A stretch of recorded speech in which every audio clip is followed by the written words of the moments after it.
வணக்கம் ஜி. வணக்கம். ஒரு சின்ன கேள்வி. தேச நலன் முக்கியமா, ஒரு தனி மனித நலன் முக்கியமா? இதெல்லாம் ஒரு கேள்வியே இல்லை. தேச நலன் தான் முக்கியம். சரி, ஒரு சித்தாந்தமோ ஒரு இயக்கமோ ஒரு கட்சியோ, அதுவும் நீங்கள் விரும்புகிற ஒரு கட்சி, அது முக்கியமா இல்லை தனி மனிதனுடைய நலன் முக்கியமா? எனக்கு பிடிச்ச கட்சினா பாஜகன்னு சொல்லுவேன். பாஜகன்ற கட்சியினுடைய நலன் முக்கியம். அதோடைய சித்தாந்தம் தான் அதோட தாங்கி நிற்குது. தனிப்பட்ட நபரை என்னைக்குமே அவங்க அந்த சித்தாந்தத்தின்படி தூக்கி நிறுத்துறது அவங்களே கிடையாது. அப்படின்னும் போது நான் அதுக்கு அதை பற்றி யோசிக்க போகிறேன். எனவே கட்சி நலன் தான் முக்கியம். சரி, அப்போ கடந்த ஒரு 2 நாளுக்கு முன்னாடி நீங்கள் போட்ட வீடியோவில் 2 பேரை பற்றி முழுசாக பேசிட்டு நீங்கள் கடைசியில் ஒருத்தரை பற்றி பேசுவீங்கன்னு நாங்களும் காத்துட்டே இருந்தோம். ஆனால் அதை பற்றி முழுசாக பேசாமல் அப்படியே முடிச்சிட்டீங்க. என்ன, அது ஏதாவது அச்சுறுத்தலா இல்லை அது பயம் காரணமா? பயப்பட வேண்டிய அவசியம் இருக்குது. 200லேருந்து 250 கோடிக்கு ஒருத்தன் சேம்பர் போட்டு அது கருப்பு பணத்தில் போட்டு அவன் பயப்படணுமா நான் பயப்படணுமா? இதில் பயம் எதுவும் கிடையவே கிடையாது. சில நபர்களுக்கு தர்ம சங்கடமான நிலைமையை உருவாக்க வேண்டிய அவசியம் நம்ம கிடையாது. அது இனமும் அரசியலில் ஒரு தேவையில்லாத சிக்கலை உருவாக்குறதை விட அந்த குறிப்பிட்ட நபர்களை தனிச்சு பிரித்து அவங்க மீதான தண்டனை இருக்கு இல்லையா, அதை வாங்கி கொடுத்தா மட்டுமே போதுமானது. இதுதான் எண்ணம். அது நம்ம அவசரப்பட்டு ஏதாவது வார்த்தைகளை விட அது அந்த கட்சியின் மீதான கரையா போய் உட்கார வேணாமே. ஏன்னா இந்த கட்சியில உழைக்கக்கூடிய நபர்கள் இந்தியா முழுதும் உழைக்கிறாங்க. தேசத்துக்கு வெளியே இருந்து இந்த கட்சி நல்லா இருக்குன்னு நினைக்கிறாங்க. அப்படி இருக்கும்போது எடுத்தோம் கவுத்தோம்னு பேச முடியாது. இதுதான் இதுல இருக்க சிக்கல். இதுல பயமும் கிடையாது, மனங்கடியும் கிடையாது. அப்படி பயம் இருக்கிறது நான் ஒட்டுமொத்த டாக்குமெண்ட் வெளியே கொண்டு வர போறேன். எல்லாத்தையும் கொண்டு வந்திருக்கிறோம். எப்ப அதுவும் ஐடி ரைட் நடந்ததுக்கு அப்புறம் தான் கொண்டு வந்திருக்கிறேன். அதுக்கு முன்னாடி கொண்டு வந்தா கூட ஏதாவது போறாமே அது இதுன்னு ஏதாவது பேச வாய்ப்பு இருக்குது. ஐடி ரைட் நடந்ததுக்கு அப்புறமும் அதுக்கு பின்னாடி இருக்கக்கூடிய விஷயங்கள் என்னன்னு கொண்டு வந்திருக்கும்.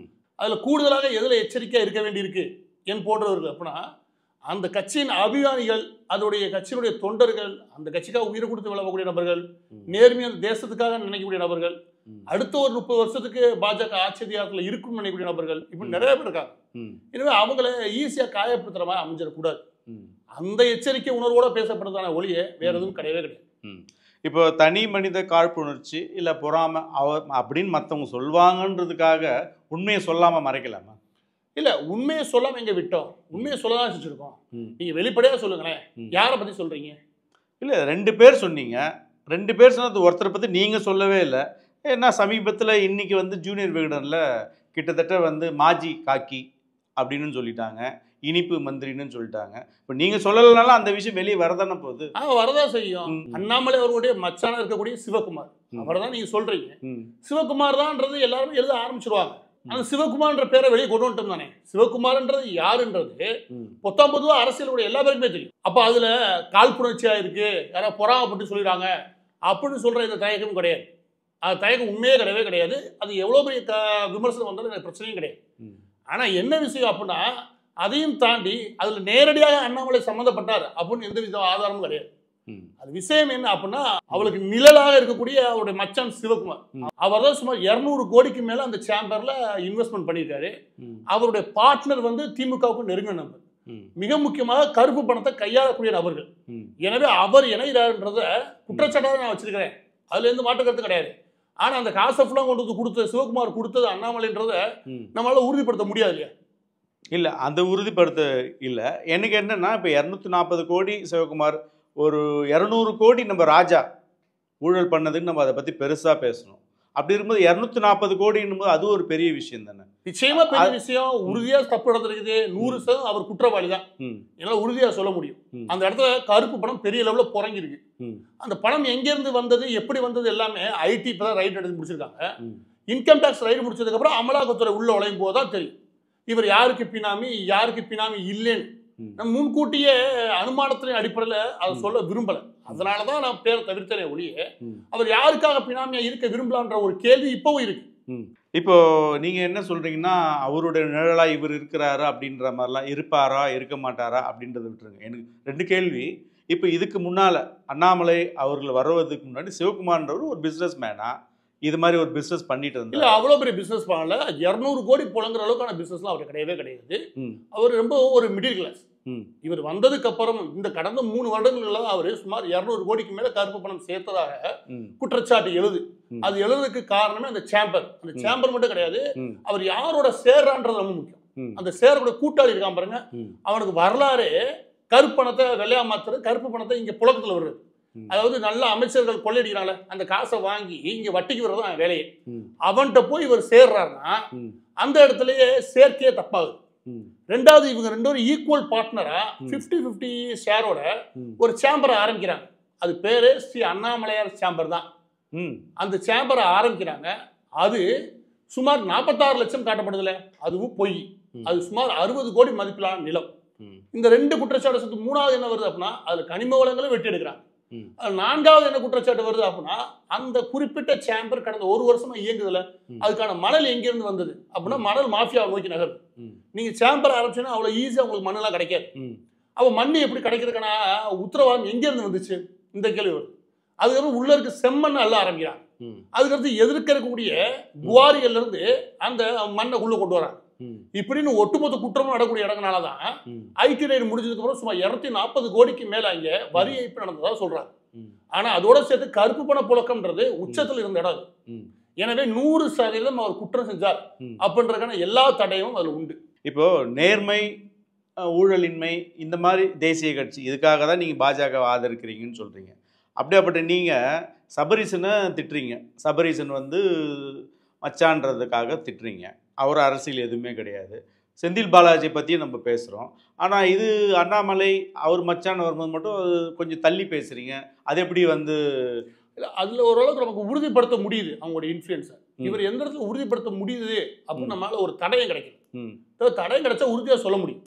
காமனாக நம்ம லாஜிக் அண்ட் ரீசனோட பேசணும்னா சிவகுமாருக்கு வேற சோர்ஸே கிடையாது. எல்லா பேரும் அர்த்தம் சொல்ல போறாங்க. சிவகுமாருக்கு வேற சோர்ஸே கிடையாது. சிவகுமாருக்கு திடீர்னு 200 கோடி வரதுக்கான வாய்ப்பு எங்கேருந்து கிடைக்குது? அப்ப எந்த வாய்ப்பும் கிடையாது. அப்ப அண்ணாமலை தான் இருக்க முடியும். அப்ப அண்ணாமலை பினாமி தான் இருக்க முடியும் அப்படின்றது குற்றச்சாட்டு. இந்த குற்றச்சாட்டு அளவில் தான் இருக்கும். எப்ப தெளிவா நமக்கு விட கிடைக்கும் அப்படின்னா ஐடி ரைடு முடிஞ்சிருக்கு. அதுக்கப்புறம் அமலாக்கத்துறை சிவகுமாரை கைது பண்ணும்போது தான் தெரியும். சிவகுமாரை கைது பண்ணி உள்ள வச்சு கொஞ்சம் புளின்னு புளிஞ்சா வச்சுக்கோங்க, எல்லா தகவலும் வந்துடும். இப்ப நமக்கு தேவை சிவகுமார் அவர்களுடைய கைது, அதற்கப்புறம் நடக்கக்கூடிய இந்த பினாமிகள் மீதான சட்டம் இருக்குல்ல, பாயுங்க, அது பாஞ்சிருச்சுன்னா உறுதிப்படுத்திடலாம் இவர் யாருக்கான பினாமி. அது வரைக்கும் நான் பொதுவாக அப்படி சொல்ல விரும்பல. சரி, இப்போ நீங்க இவ்வளவு சொல்றீங்க, அதை உறுதிப்படுத்தப்படலைன்னு சொல்லிட்டு சபரீசன் மட்டும் உறுதிப்படுத்தப்பட்டதா? அவருடைய பினாமி தான் அப்படிங்கிறத உறுதிப்பட்ட தகவல் ஏதாவது இருக்கா? இல்லைன்னு ஒத்துக்கிறேன். அப்ப இது மட்டும். ஆனா இந்த உண்மையை உடைச்சு பேசும்போது இருக்கிற சிக்கல் உங்களுக்கு புரியல. அந்த பின்பத்துக்கு திடீர்னு இப்படி ஒரு சாயல் வந்துச்சு வச்சுக்கோங்க, அந்த பின்பத்தை நம்பக்கூடிய நபர்கள் இருக்காங்க பாருங்க, அவங்களுக்கு ஏற்பட வருத்தம் இருக்கு பாருங்க, அதுவும் ஏற்படுத்துது ஒரு தயக்கத்தை. இந்த ஃபைல் சும்மா எங்கள்கிட்ட 1 வருஷத்துக்கு மேல இருக்குது. 1 வருஷத்துக்கு மேல கூடிய இந்த ஃபைலை நாங்கள் வெளியே கொண்டு வரவே இல்லை. ஏன்னா இதை 1க்கு 100 தடவை நாங்கள் வெரிஃபை பண்ணோம். ஏன்னா இதனால உருவாக்கப்பட்ட கட்டமைப்பட்ட பிம்பம் இருக்கு பாருங்க, அந்த பிம்பத்தை எதிர்த்து ஒரு கேள்வியை எழுப்புறோம்னு வச்சுக்கோங்க. அந்த கேள்வியை எழுப்பும் போது அந்த பிம்பத்தை விட்டுருங்க, அதை நம்பக்கூடிய மக்கள் இருக்காங்களே அவங்களை எளிமையா காயப்படுத்த முடியும். அந்த காயப்பற்றக்கூடாது. ஏன்னா அவங்க நம்பக்கூடிய சித்தாந்தம் சரி, அவங்க நம்பக்கூடிய கட்சி சரி. ஆனா அந்த கட்சியை பயன்படுத்தி ஒருத்தர் 200 கோடி ஒரு 3 வருஷம் சம்பாதிக்க நினைக்கிறான் பாருங்க, அவன் அந்த மக்களுக்கு துரோகம் பண்ணானே ஒழிய அந்த மக்கள் தப்பானவங்க கிடையாது. அவங்க காயப்பற்றக்கூடாதுன்ற ஒரு தயக்கம் நிச்சயம் இருக்கு. அதுலதான் இந்த 1 வருஷம் தள்ளி போயிருச்ச ஒழிய வேற எதுவுமே கிடையாது. அந்த பிம்பத்தை நம்புறவங்க மனசு வருத்தப்படக்கூடாது, அது காரணமா? இல்ல உங்களை தனிப்பட்ட முறையில் அண்ணாமலைக்கு மேல பொறாமப்பட்டு பேச போறாரு அப்படின்றதுக்காக 1 வருஷமா இதை பேசாம இருந்தீங்க? இல்ல, 2 காரணமே இருக்கலாம். ஏன்னா பொதுவா இங்க ஒரு சிக்கல் என்ன அப்படின்னா, பேசக்கூடியதுல உண்மை எவ்வளவு இருக்குன்னு பார்க்கணும். இப்ப நான் சொல்றது இல்லையா, நான் சொல்றது உங்களுக்கு பத்திரத்தினுடைய நம்பர் கொடுத்துட்டேன், அது எந்த தேதியில பதியப்பட்டதுன்னு சொல்லிட்டேன், அது எந்த பத்திர ஆபீஸ்ல பதிஞ்சுன்னு சொல்லிட்டேன். திரும்ப உங்களுக்கு சொல்றீங்க, அமரப்பூண்டி கிராமத்தினுடைய பேர் அமரப்பூண்டி. அந்த அமரப்பூண்டி பேர்ல 2 பத்திரம் பதிவுப்படுது. அது ஒரே இடம் தான், ஆனால் 3 பத்திரம் மாத்துறாங்க. அமரப்பூண்டியில் 2 பத்திரம் பதிகிறாங்க. இந்த அமரப்பூண்டி எது கீழே வருது அப்படின்னா திண்டுக்கல் மாவட்டத்தில் பழனி வட்டத்தில். ஆனால் பத்திரப்பதிவுத்துறையை பொறுத்த வரைக்கும் எந்த ஆஃபீஸ் வருதுன்னா சத்திரப்பட்டி ஆஃபீஸ் வருது. சத்திரப்பட்டி ரிஜிஸ்டர் ஆஃபீஸில் இதை பதிகிறாங்க. அதே இன்னொரு பத்திரம் ஒன்று வருது, அதோட இன்னொரு பாதி நிலத்தை, அந்த நிலம் எதில் வருதுன்னா புளியம்பட்டின்னு ஒரு ஊர். அந்த ஊருக்கு எங்கே பதிகிறாங்க அப்படின்னா சத்திரப்பட்டியில் பதியலை, அதுக்கு பழனியில் இருக்கக்கூடிய பத்திர ஆஃபீஸில் பதிகிறாங்க. 3 பத்திரமா மாற்றி அந்த 3 பத்திரத்தையும் இருக்கக்கூடிய இடம் ஒரே இடம் தான். ஒரு ஊர் அந்த ஊராவும் இன்னொன்று இந்த ஊராவும் காட்டுறாங்க. அதுக்கு பத்திர ஆபீஸே பாருங்க, பழனியில ஒன்னையும் சத்திரப்பட்டிலையும் பதிகிறாங்க. எடுத்தெடுப்பு நோக்க மோசமானு வச்சுக்கோங்க. ஒரே நாள்ல 14/12/2022, அது 12/12/2022 பத்திரம் ரெடியாகி 14/12/2022 பதியப்படுது. சத்திரப்பட்டில பதிவாகக்கூடிய அந்த பத்திரங்களுடைய நம்பர் 2700/2022. இன்னொன்று 2701/2022. இந்த 2 பத்திரங்கள் இது நம்ம இன்னொரு பத்திரம் சொன்னோம் இல்லையா, புளியம்பட்டி. புளியம்பட்டி பதிகிறது பழனி பத்திர ஆஃபீஸ். அதோட நம்பர் 4767/2022. இந்த 3 பத்திரம் தான். இது எல்லாமே ஆதாரத்தோட சேர்த்து அந்த இடத்துக்கே போய் விசாரிக்கணும். விசாரிக்கும் போது அதோட மதிப்பு சுமார் 50 கோடிக்கு மேல, சுமார் 60 கோடி. 60 கோடி நிலத்தான் 46 லட்சம் பதிகிறாங்க. இதோட சேர்த்து அந்த நிலத்தின் பேர்ல சுமார் 5.25 கோடி எது வாங்குறாங்க, கடன் வாங்குறாங்க. எங்க இருந்து? டிக்ல இருந்து. அந்த கடன் வாங்குறதுக்கு எல்லாமே வேலையும் 3 மாசத்துல முடியுது. 3 மாசத்துல ஒரு இன்ஃபுளுன்ஸ்லாம் உங்களால பண்ணவே முடியாது. கவர்மெண்டோட சப்போர்ட்ல பண்ணவே முடியாது. அதுக்கு சேம்பர்ல பொல்யூஷன் கண்ட்ரோலோட அனுமதி இருக்கு இல்லையா, கிடைக்கல. பெரிய பிரச்சனை வச்சுக்கோங்க. குவாரி அந்த பதில் குவாரி தான் இயங்குது. அந்த பதில இப்படி ஒரு சேம்பர் வருதுன்னா அவ்வளவு ஈஸியா பொல்யூஷன் கண்ட்ரோல் கொடுத்துட மாட்டான்.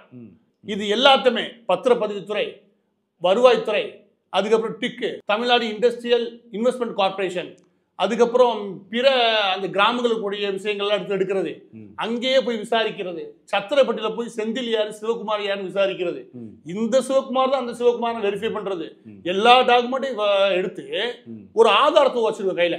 நம்ம கையில இருக்கிறது ஒரு உண்மை. மனசாட்சி ஏத்துக்கலன்றக்காக அந்த உண்மையை மறைக்க முடியாது. உங்களுக்கு புரியுதா? இங்க என்ன பிரச்சனைனா, ஒரு உண்மையே கண்ணுக்கு எதிராக இருக்கும், இதுதான் உண்மை நமக்கு தெரியும். ஆனா உண்மையை மனசாட்சி ஏத்துக்கலன்ற காரணத்துக்காக அந்த உண்மையை பலரும் மறுக்க வாய்ப்பு இருக்கு. அந்த ஒரு சிக்கல் பொது வாழ்வில் ரொம்பவே இருக்கும். அதனாலேயே இதை சரியா தான் ஹேண்டில் பண்ண முடியும். இதை இந்த அளவுக்கு தான் என்னால் ஹேண்டில் பண்ண முடியும். இதுக்கு மேல ஹேண்டில் பண்ண முடியாது. ஆனா ஒரு உண்மை என்னதான், உங்களுக்கு ஒரு உண்மையை உணரணும். உங்களுக்கு அந்த உண்மை பிடிக்காம கூட போகலாம். நான் பொதுவாக சொல்ற விஷயம், ஒரு உண்மை அது எந்த மாதிரி விஷயம் சரி, ஒரு உண்மை அது உண்மைன்னு உணரணும். அது நமக்கு மனசுக்கு பிடிக்கல, அது நமக்கு கேட்கவே பிடிக்கல, இல்ல மனசு ஏத்துக்க மாட்டேது, என்ன சொன்னாலும் அது உண்மை இல்லை. அந்த உண்மையை ஏத்துக்கிட்டால் ஒழிய உங்களுக்கு நல்ல படிப்பினை கிடைக்கும், இல்லாட்டி நல்ல திருத்தம் கிடைக்கும், அடுத்த கட்டமான சரியான நோக்கம் இருக்கும், இல்லாட்டி மொத்தமா போடலாம். இப்போ ஜூவி கழுகார் அதை விட்டுடலாம், நீங்க போட்டதை விட்டுடலாம். ஆனா இன்கம் டேக்ஸ் வந்து ஒரு உறுதிப்படுத்தப்படாத ஒரு விஷயத்துல அந்த அளவுக்கு இறங்கி செய்வாங்களா? பண்ணவே மாட்டாங்க. அதனால சொல்றேன், 4 நாள் உள்ள இருக்காங்க அந்த சேம்பர்ல. 4 நாள் இன்கம் டேக்ஸ் ஆபீஸ் உள்ளே உட்கார்றாங்க. அதோட சேர்த்து சத்திரப்பட்டி, ஒட்டஞ்சத்திரம் போன்ற இடங்கள்லயும் விசாரணை நடக்குது. இதுல கிடைச்ச தகவல் படி சும்மா 240 கோடி அவர் வரி ஏய்ப்பு செஞ்சிருக்கான்னு தெரியுது. அதுல யாரோட காசை அவர் புழங்கிருக்கான்ற விஷயம் தான் இப்ப லீக் ஆக ஆரம்பிச்சிருக்கு. ஒரு அமைச்சருடைய காசையும் இன்னொன்னு இந்த சிவகுமார் அவருடைய காசு. ஏன்னா இந்த 2 பேருடைய காசு தான் புழங்கிருக்கு அவர்கிட்ட. அதன் அடிப்படையில் 4 நாள் உட்காரான்னு வச்சுக்கோங்க. நான் வெளியிட்டது எவ்வளவு நேரம் வீடியோ, ஒரு 20 நிமிஷம் இருக்குமா, அவ்வளவுதான். 4 நாள் இன்கம் டாக்ஸ் ஆபீஸ் உள்ள உட்கார்றாங்க. எல்லா போனும் சுவிட்ச் ஆஃப், உள்ள இருந்து எவனும் வெளியே போல. 4 நாள் உள்ள உட்கார வச்சாங்கன்னு வச்சுக்கோங்க. உள்ள உட்கார வச்சாங்கன்னா எவ்வளவு தகவலோட அவங்க வந்திருப்பாங்க. பொதுவாக இன்கம் டாக்ஸ் ஆபீஸை பொறுத்த வரைக்கும் உங்களுடைய வருவாய் அது எல்லாத்தையும் எடுத்துருவான்னு வச்சுக்கோங்க. அதோட சேர்த்து உங்களுடைய பேங்க் ஸ்டேட்மெண்ட் எல்லாமே இருக்கும். அதை தாண்டி உங்களுடைய சுற்றி இருக்கக்கூடிய நபர்கள் இருக்காங்களே, அவங்களுடைய லிங்க்ல என்ன இருக்கு, அவங்களுடைய பேங்க் ஸ்டேட்மெண்ட், அவங்களுடைய நிறுவனங்கள், அந்த நிறுவனுடைய செயல்பாடு, உங்களுடைய வளர்ச்சி, இதை தாண்டி உங்களுடைய போனை ஒட்டு கேட்கறது எல்லா வேலையும் பார்த்துருப்பாங்க. ஆக ஒட்டுமொத்த டாக்குமெண்ட் தான் உள்ள புகுந்துருப்பாங்க. அவங்க ஒன்ஸ் உள்ள போகும்னு நினைச்சிட்டாங்க வச்சுக்கோங்க, அவங்களுக்கு உறுதிப்படுத்தப்பட்ட தகவல் இருக்கும். இது உறுதியா தப்பு அப்படின்னு தெரிஞ்சா மட்டும் இவ்வளவு ஒரு ரைடு அவங்களால தொடரவே முடியும். அதுவும் சம்பந்தப்பட்ட இடம் எந்த இடம்னு அவங்களுக்கு நல்லாவே தெரியும். சம்பந்தப்பட்ட இடம் யாரு, சம்பந்தப்பட்ட இடத்தினுடைய பின்புலம் என்ன, அவருக்கு பின்புலத்துல யார் இருக்கா, இது எல்லாமே தெரிஞ்சேதான் உள்ள நுழைறாங்க. அதனாலதான் சொல்றேன், பாஜக அரசு, மத்திய அரசு கீழே இருக்கக்கூடிய இன்கம் டாக்ஸ் அலுவலகத்துல இருந்து ஒரு ஆபீசர்ஸ் இன்னைக்கு 4 நாள் ரைட் நடத்துறாங்க. அது ஒரு மாநில தலைவருடைய நிழலா இருக்கக்கூடிய மச்சானுடைய அந்த சேம்பர்ல 4 நாள் உட்கார வைக்கிறான்னு வச்சுக்கோங்க. அது உண்மையிலே பெரிய விஷயம் கடை. எந்த அரசாங்கம் முன்பு செஞ்சிச்சு, பாஜக அதை செய்யறானே, அதனாலதான் பாராட்டுறேன். அவங்கள பொறுத்த வரைக்கும் இந்த தகவலாம் சொல்லிட்டு இன்டெலிஜென்ஸ் மூலமா எல்லாத்தையுமே அனுப்பிட்டு தான் உள்ள நுழைஞ்சிருப்பாங்க. இந்த இடத்துல அரசாங்கத்தெல்லாம் தாண்டி ஒரு விஷயம் சொல்றீங்க, அதெல்லாம் தாண்டி இங்க அதிகாரிகள் சில நேர்மையான அதிகாரி உண்டு. நேர்மையான அதிகாரி உட்காந்துட்டான்னு வச்சுக்கோங்க, நீ என்ன சொல்ல அசைக்க முடியாது. அப்படியாவது தான் இந்த அமலாக்கத்துறைக்குள்ள இந்த இன்கம் டாக்ஸ்ல உட்கார ஆளுங்க. அவங்க உட்கார்ந்தான்னு வச்சுக்கோங்க, நீங்க எவ்வளவு பெரிய கவர்மெண்டாலும் சரி சில விஷயத்துக்கு அசைஞ்சு கொடுக்கவே மாட்டாங்க. அவங்களால உண்மையை வெளியே கொண்டு வந்தே தீர்வாங்க. ஏன்னா அவங்களுக்கு ஒரு பிறவி குணமாவே அப்படி இருக்கும். இது தான் எடுத்த வேலையை முழுசா முடிக்கணும். அப்படிப்பட்ட அதிகாரிகளாலதான் இன்னைக்கு ரைட் நடந்து முடிச்சிருக்கு. எனவே இதுல மத்திய அரசையும் கூட சொல்ல முடியாது, இதுல இன்கம் டாக்ஸ் ஆபீசர்ஸ் கூட சொல்ல முடியாது. அங்கே குறை இருக்கு, குற்றம் நடந்திருக்கு, குற்றம் நடந்ததுக்கான போதுமான தடை நாங்க சொல்றதுக்கு இருக்குன்னா அவங்கள்ட்ட எவ்வளவு இருக்கும். எனவே இன்கம் டாக்ஸ் ஆபீசர்ஸ் வந்ததை பொறுத்த வரைக்கும் 100% அவங்கள்ட்ட ஆதாரம் இருக்க போய் தான் வந்திருக்காங்க. இந்த ரைடு இதோட முடியாது, இதுக்கு மேலே தொடரும். இப்போ இன்னொரு கேள்வி என்னன்னா ஜி, இப்போ திமுக வந்து சாதாரணமாகவே இந்த மாதிரி ஒரு சம்பவம் நடக்கும்போது அது ஒரு எதிர்கட்சி ஆளுங்கட்சிட்டும் போது சின்ன விஷயத்தை பெருசுப்படுத்துவாங்க. மீடியா கிட்டத்தட்ட அவங்களுக்கு பக்கபலம். அப்படி இருக்கும்போது இவ்வளோ பெரிய விஷயம் 4 நாள் ரெய்டு நடந்திருக்கு. பிஜேபியில் இருக்கிறவங்க பேசாமல் இருக்கிறாங்க, அது புரிஞ்சுக்கலாம், கட்சி தலைவர் அப்படின்றதுக்காக. ஆனால் திமுக வந்து மௌனம் சாதிக்கிறது புரிஞ்சிக்கவே முடியல. அது என்ன காரணம்? இதுதான் எங்களுக்கு ஆரம்பத்தில் ரொம்ப பெரிய தயக்கமாக இருந்தது. அது என்ன அப்படின்னா, நாங்கள் எடுத்தது செந்தில் விவகாரம். செந்தில் விவகாரம் சிவகுமார் போகிற இந்த சிவகுமார் தான் விவகாரம்னு நாங்கள் 100ல் 200 முறைக்கு வெரிஃபை பண்ணியாச்சு. ஏன் அப்படின்னா இது ரெண்டையுமே இணைக்கிறதுக்கு எந்த இடத்துல புள்ளி இருக்குன்னு எனக்கு தெரியவே இல்லை. எப்படி ஒரு கருப்பு பணத்தை கொண்டு போய் திமுகவுக்கு கருப்பு பணத்தை வச்சு வட்டிக்கு வர ஒருத்தவங்கிட்ட போய் இப்ப போய் நிக்கிறாரு, எப்படி உங்க உறவுல உருவாகுது? எதன் அடிப்படையில் உங்களுடைய உறவு உருவாகுது? இவங்களுக்கு தெரிஞ்ச ஒரே ஜாதியினர், அவ்வளவுதான். அது தவிர்த்து வேற தொடர்பு இவங்களுக்கு இல்லை. அப்புறம் எதன் அடிப்படையில் உருவாகுது? இதுல திமுகவுடைய அமைச்சருடைய பினாமி காசு உள்ள இருக்குது. அதனால திமுக அமைதியா இருக்காங்க. ஆனா அதையும் தாண்டி ஏதோ ஒரு சக்தி இருக்கோ அப்படின்னு ஏன் தோணுது அப்படின்னா, செந்தில் பாலாஜி கேஸ் எடுத்துக்கோங்களேன், எல்லா மீடியாவும் கவர் பண்ணாங்க, எல்லா இடத்துலையும் எல்லாரும் கவர் பண்ணாங்க. ஆனா இதை கப்புச்சுப்புன்னு இருக்குது. அப்பதான் நமக்கு கூடுதல் சந்தேகம் வருது, ஏன் திமுக காரன் இவ்வளவு அமைதியா இருக்காங்க? உங்களுக்கு வர கேள்வி எனக்கு அமைதி தோணும், இது இவ்வளவு அமைதியா இருக்கானுங்க. சும்மா சாதாரண விஷயம் காலம் கத்துவானுங்க, இதுக்கு கப்புச்சுப்புன்னு இருக்கான்னு வச்சுக்கோங்க, அது இன்னும் ஆச்சரியமா இருக்கு. இப்போ நீங்கள் சொல்கிறத வச்சு பார்க்கும்போது திமுகவுக்கும் பாஜகவுக்கும் ஒன்றும் பெரிய வித்தியாசமே இருக்கிற மாதிரி. ஏன்னா 2 பேரும் ஒன்றா சேர்ந்து தானே செய்கிறாங்க. இந்த பாஜக நீங்க சேர்க்க முடியாது. அகேன் சொல்றேன், சிவகுமார் ஒரு நபர் செய்யறத ஒட்டுமொத்த பாஜகவுடைய உறவை மாற்ற முடியாது. நான் அகேன் சொல்றேன் கேளுங்க, இதுவே திமுக மத்திய அரசுல இருந்து இந்த மாதிரி நடந்து வச்சுக்கிறேன், ரைடே நடந்துருக்காது. அதை எப்படியா சமாளிக்கிற வேலை தான் பார்த்துருப்பாங்க. இன்னும் சொல்ல அந்த தடைகளை அழிக்கிற வேலை பார்த்துருப்பாங்க. ஆனா இது பாஜகவை இருக்க கட்டிதான் தப்புன்னு தெரிஞ்சதுமே அதை வந்துட்டு ரைடே நடத்துறாங்க. நீங்க இதெல்லாம் எதிர்கட்சிகள் எழுப்புறதுக்கான வாய்ப்பு இருக்குன்னு அவங்களுக்கு முன்கூட்டியே கெஸ் பண்ணிடுவாங்க. நல்ல வேளை குளிர்கால கூட்டத்தொடர் முடிஞ்சிருச்சு. அதுக்கப்புறம் வரப்போறது பிப்ரவரி மாதம் பட்ஜெட் கூட்டத்தொடர் வந்துடும். இந்த பட்ஜெட் கூட்டத்தொடர் கூட இந்த விஷயம் இருக்கியா, இதை கப்புச்சுப்புன்னு ஆக்கணும் அவங்க நினைச்சிருக்கலாம். அதனால ஆட்சிக்கு எந்த கெட்ட பேர் வரக்கூடாதுன்றக்காக முன்கூட்டியே அவங்க நடவடிக்கை எடுத்துட்டாங்க. அந்த நடவடிக்கை அவங்க சரியான நேரத்தில் எடுத்துட்டாங்க. இதுவே திமுக வந்து எடுக்க மாட்டான். ஆமான்னு சொல்லி 1008 விளக்கு வேற கொடுப்பேன் வெக்கம் இல்லாம. அவருக்கு எனக்கு தொடர்பு இல்லை, அவர் யாருன்னு எனக்கு தெரியாது, அவர் நான் சொந்தக்காரங்க, சொந்தம் இருக்கிறதுனாலயே நான் காரணமாவனா இப்படி ஏகப்பட்ட விளக்கம் சொல்லி வச்சுக்கவேன் திமுக காரணம் வச்சுக்கோங்க. அப்படி விளக்கம் எதுவும் சொல்லாம பாஜக நடவடிக்கை எடுக்கிற இடத்துல தான் திமுக வேற பாஜக வேற நம்மளால புரிஞ்சுக்க முடியும். அகேன் சொல்றேன், நாட்டுல நாடு நல்லா இருக்குன்னு நினைக்கக்கூடிய ஒரு 50,000 பேர் இருக்காங்க ஒரு கட்சிக்குள்ள, அது பாஜக தான். எல்லா பேரும் நல்லவங்க நான் சொல்ல. அதாவது பாஜக கட்சி பேரை பயன்படுத்தி சம்பாதிக்கக்கூடிய நிறைய பேர் இருக்கலாம், பணத்தாசை பிடிச்ச நபர்கள் இருக்கலாம். ஆனா அந்த கட்சி நல்ல கட்சி, அந்த கட்சியில அந்த தேசத்தை நல்லா இருக்குன்னு நினைக்கக்கூடிய நபர்களுடைய எண்ணிக்கை அதிகம். ஸோ இப்போது பாஜக வந்து நேர்மையாக இருக்கிறதுனால தான் இந்த ரெய்டே வந்ததுன்னு சொல்கிறீங்க. ஸோ இந்த சம்பவத்துக்கு பிறகு பாஜகவுக்கோ இல்லை மாநில அந்த மத்திய அரசாங்கத்துக்கோ இதனால் ஒரு பெரிய அழுத்தம் ஏதாவது ஏற்படுமா? நிச்சயமா. எந்த வாய்ப்பை எதிர்கட்சிகள் விடுவாங்க? இந்த விவகாரத்தை பொறுத்த வரைக்கும் ஒரு மாநிலத்தினுடைய தலைமையில் இருக்கிறார், அவருடைய மச்சான் செய்கிற விஷயம் அப்படின்னும் போது இதை பினாமி ஆக்ட்னு சொல்லி பெரிய அளவில் எடுத்துக்கொண்டு போறதுக்கான வாய்ப்புகள் உண்டு. அதோட ரொம்ப முக்கியம், இது ஏறக்குறைய டூச்சி இருக்கு இல்லையா, அதுல எவ்வளவு 200 கோடி சொன்னாங்களே, அதுக்கு நிகரான ஒரு விஷயம். ஒரு இடத்துல இவ்வளோனா மற்ற இடத்துல எவ்வளவு சேர்த்தானு கேட்பாங்க. அடுத்தடுத்து கேள்விகள் வரதான் செய்யும். அந்த கேள்விகள் எல்லாரும் பதில் சொல்ல அப்படி இருக்கும். ஆனா என்ன தர்ம சங்கடமான நிலைமை அப்படின்னா, மோடி அவர்கள் கவர்மெண்ட் பொறுத்த வரைக்கும் நிர்மலா சீதாராமன் ஆகட்டும், இல்லை ஜெய்சங்கர் ஆகட்டும், இல்லாட்டி அமித்ஷா ஆகட்டும், இல்லாட்டி மோடி ஆகட்டும், இல்லாட்டி அஸ்வின் ஆகட்டும், இப்படி எந்த அமைச்சர் நீங்க எடுத்தாலும் ஒருத்தர் மேலுமே எந்த விதமான ஊழல் குற்றச்சாட்டே கிடையாது. ஊழல் குற்றச்சாட்டே இல்லாம ஒரு அரசாங்கம் ஏறக்குறைய 13 வருஷம் ஓடிடுது. அப்படி இருக்கும்போது அந்த அரசாங்கத்தின் மீது ஒரு ஊழல் குற்றச்சாட்டை ஒரு மாநிலத்திலிருந்து உருவாகுதுன்னு வச்சுக்கோங்க, அது இந்த அரசாங்கம் நிச்சயமா பொறுத்து போகாது. அதை ஒரு வாய்ப்பா எதிர்கட்சிகள் பயன்படுத்துவானா? பயன்படுத்த தவறவே தவறாது. ஏன்னா எங்கடா கிடைக்கும் தெரியலாம், ஒரு வாய்ப்பு கிடைச்சா நிச்சயம் பெருசாகும். எனக்கு தெரிஞ்சு இது பிப்ரவரி மாதம் வரக்கூடிய பட்ஜெட் கூட்டத்தொடரை பொறுத்த வரைக்கும், அந்த பட்ஜெட் கூட்டத்தொடரை பொறுத்த வரைக்கும் இது பார்லிமெண்ட் எதிர்த்து வச்சுக்கோங்க, மீண்டும் ஒரு தர்ம சங்கடமான நிலைமை தமிழ்நாடு உருவாகும். என்ன போன்ற சாமானியர்கள் பார்வையில் அண்ணாமலையோட ரீசண்டாக இந்த சம்பவத்துக்கு பிறகு அவருடைய நடவடிக்கை பார்க்கும்போது, இது ஐடி ரைடுக்கு அப்புறம் ஐடி ரைடுக்கு பிறகு அவர் எப்பயுமே நடந்துக்கிற மாதிரி அவருடைய பேச்சோ அவருடைய ஆக்டிவிட்டீஸ் எல்லாமே கொஞ்சம் ஒரு விகரஸாக பார்க்குற மாதிரி இருக்குது. அதாவது எப்படின்னா மயிறு அப்படின்ற மாதிரி வேர்டு யூஸ் பண்ணுறாரு, அதுக்கப்புறம் தலையில் எப்படி அடிச்சுக்கிறது, இப்போ சாட்டையை அடிச்சுக்கிறது, இந்த மாதிரி வந்து அவர் இதுக்கு முன்னாடி இந்த மாதிரிலாம் பண்ணதே கிடையாது. ரொம்ப டீசெண்டாக ஓரளவுக்கு பேசக்கூடிய ஆட்கள். இதுக்கப்புறம் அவர் அப்படி நடக்கிறாருன்ற மாதிரி எங்களை போன்றவங்களுக்கு தெரியுது. உங்களுக்கு எப்படி தெரியுது? எனக்கு அப்படி எதுவும் தெரியல. எல்லாருக்கும் ஒரு கவன ஈர்ப்புக்காக அவர் பண்றான்னு தெரியுது. அது இந்த அண்ணா யூனிவர்சிட்டி விவகாரத்துல அது கவன ஈர்ப்பு அப்படின்னு ஒரு அரசியல்வாதி ஒரு வித்தியாசமான கோணத்துல ஏதாவது அணுகதான் செய்வாங்க. அதெல்லாம் நம்ம ஒன்றும் சொல்ல முடியாது வச்சுக்கோங்க. ஆனா அதனால அவர் பதட்டப்பட்டு இந்த மாதிரி விஷயங்கள் செய்யறாரா அப்படின்னு என்னால சொல்ல முடியல. இந்த கேள்விக்கு ஆக்சுவலா அவர் தான் பதில் சொல்ல முடியும். எனக்கு ஆக்சுவலா தெரியல. இப்போ நீங்க சொல்ற மாதிரி பிப்ரவரி மாதம் மத்திய அரசாங்கம் அந்த இடத்துல பார்லிமெண்ட்ல விடுங்க. இப்போ இங்கேயே இந்த விஷயம் பூதகரமாக ஆகும்போது மாநில அளவில் பாஜகவுக்கு இது ஒரு பெரிய இழப்பா இருக்காதா? பொதுவாக பாஜகன்ற கட்சி சித்தாந்தத்தின் அடிப்படையிலான கட்சி. நீங்க ஒரு எடுத்துக்காட்டு சொல்றேன். நீங்க மத்திய பிரதேசில் 96களில் 1996களில் உமா பாரதி உச்சத்தில் இருக்காங்க. அவங்க சிஎம்மா வராங்க. காங்கிரஸ் உட்கார வச்சுட்டு சிஎம்மா வந்துட்டு அவங்க ஒரு ஃபயர் பிராண்ட். சிஎம்மா வந்த வேகம் இருக்கு இல்லையா, அந்த வேகம் அதிரி புதிரியான வேகம். அப்பதான் அயோத்தி விவகாரம் உச்சத்தில் இருக்குது. அவங்களால ஒரு ஃபயர் பிராண்டை பார்க்கவே முடியாது.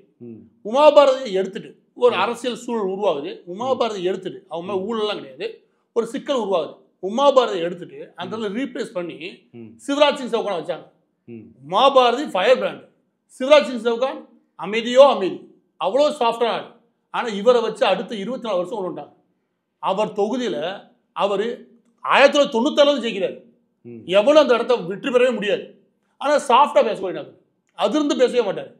எனவே இந்த பாஜகவை பொறுத்த வரைக்கும் ஆர்எஸ்எஸ் பொறுத்த வரைக்கும் இவங்களுக்கு தகுதியான நபர்கள்னு பஞ்சமே கிடையாது. அவங்க நம்புறது என்ன அப்படின்னா தனிநபரை விட சித்தாந்தத்தை நம்புறாங்க. அந்த சித்தாந்தத்தின் அடிப்படையில் இவங்களால ஒரு நபரில் இன்னொரு இடத்துல அந்த இடத்த ரீப்ளேஸ் பண்ண முடியுது. அதனால வாஜ்பாயின்ற ஒரு தங்கமான மனுஷன் போனதுக்கப்புறம் மோடின்ற நபரை கொண்டு உட்கார வைக்கிறாங்க. மோடிக்கு அப்புறமா எந்த பிளான் அதுவும் அவங்கள்ட்ட இருக்கும். அவங்களுக்கு அதுக்கு அடுத்த 30 வருஷக்கான பார்வை இருக்குது. அதில் ஒரு இடத்துல சர்க்கிள் ஏற்படுதுன்னா அந்த இடத்த அவங்களால சீர்படுத்த முடியும், சரி செய்ய முடியும்.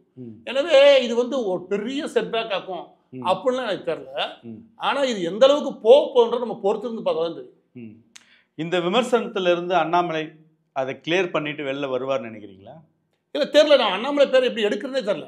சிவகுமார் இருக்கார் இல்லையா, அவர் பினாமியான உறுதிப்படுத்தணுமே. சிவகுமாரை முதலாவது அமலாக்கத்துறை கைது பண்ணும்போது தான் இந்த விஷயத்தை பற்றின விஷயங்கள் முழுமையாக வெளிவர ஆரம்பிக்கும். என்னன்னா இது ஒரு சொத்து தானா, யார் யார்கிட்ட இவர் காசு வாங்கினாரு, எங்க இருந்தெல்லாம் காசு வாங்கினாரு, என்னன்னு சொல்லி காசு வாங்கினாரு, காசை கொடுத்த நபர்கள் என்னன்னு சொல்லி கொடுத்தாங்க, இது எல்லாமே இருக்குது. ஏன்னா சும்மா ஒருத்த 10 கோடி 20 கோடி கொடுக்க மாட்டான்.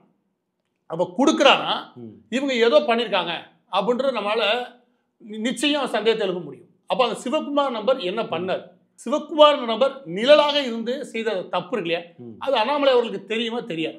இது எல்லா கேள்வியுமே அமலாக்கத்துறை கைது பண்ணும்போது மட்டும் தான் தெரியும். அமலாக்கத்துறை நிச்சயமா சிவகுமார் அவர்களை கைது பண்ணி ஆகணும்.